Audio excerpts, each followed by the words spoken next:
আসসালামু আলাইকুম ওয়া রাহমাতুল্লাহ। আরেকটি ভিডিও নিয়ে চলে আসলাম পবিত্র কাবা শরীফের সামনে থেকে।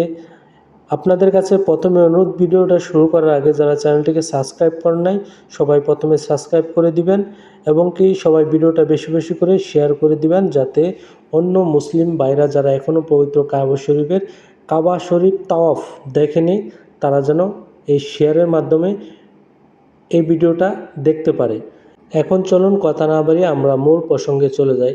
আপনারা বর্তমানে জানেন জুন, জুলাই, আগস্ট, সেপ্টেম্বর পর্যন্ত আরব দেশগুলোতে প্রচুর পরিমাণে রোদ থাকে। এই রোদের ভিতরেও দেখুন পবিত্র কাবা শরীফ তাওয়াফ করার জন্য দূর দূরান্ত থেকে হাজিরা পবিত্র কাবা শরীফে চলে এসেছে শুধু আল্লাহ তাআলাকে খুশি করার জন্য। বান্দাদের গুনাহ মাফের আর্জি নিয়ে চলে এসেছে আল্লাহর ঘর পবিত্র কাবা শরীফের সামনে।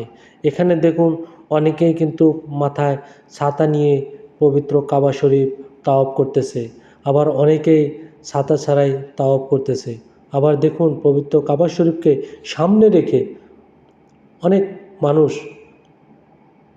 কেউ মোনাজাত ধরে আল্লাহর কাছে প্রার্থনা করতেছে, কেউ দেখুন নামাজ আদায় করতেছে। এবং কি এখানে যারা এসেছে না কেন আল্লাহ পাক যেন সবাইকে তাদের গুনাহগুলো মাফ করে একদম মাসুম বাচ্চা হিসেবে এই কাবা শরীফ থেকে তারা যেন বিদায় নিতে পারে। আপনারা জানেন এই গরমে পবিত্র কাবা শরীফ তাওয়াফ করতে অনেক কষ্ট হয়।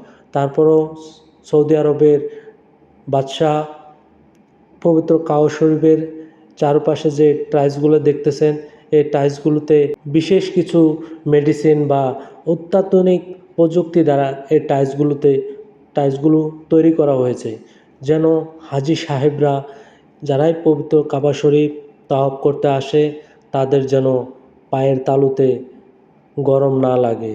এটাও একটা সৌদির বাদশাহ খুব সুন্দর একটি কাজ করেছেন।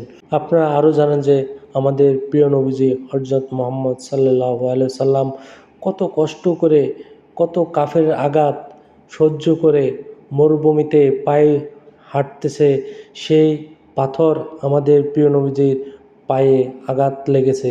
এরকম হাজারো আমরা ইতিহাস পড়ে এসেছি, কিন্তু আমাদের প্রিয় নবীজি এবং কি তাদের সাহাবীরা, তাবিঈন, তারা কত কষ্ট করে আমাদের ইসলাম ধর্মটাকে আজকে এই পর্যন্ত নিয়ে এসেছে। তারপরও আজকে 57টি মুসলিম দেশ, তারপরও মুসলমানরা আজ ইহুদির কাছে নির্ভয় হয়ে আছে। কিন্তু এটা শেষ কোথায়? চলুন কথায় কথায় আপনাদের আরেকটি পবিত্র একটি স্থান দেখাবো, যেটা হলো মাকামে ইব্রাহিম। আপনাদের কাছে একটাই আবেদন থাকবে আমার, সবাই ভিডিওটাকে শেয়ার করে দিবেন। যারা এখনও চ্যানেলটিকে সাবস্ক্রাইব করেন নাই সবাই সাবস্ক্রাইব করে দিয়ে ভিডিওটাকে শেয়ার করে অন্য আরেকজন ভাইকে দেখার সুযোগ করে দিবেন। সবাই ভালো থাকবেন। আসসালামু আলাইকুম ওয়া রাহমাতুল্লাহি ওয়া বারাকাতুহু।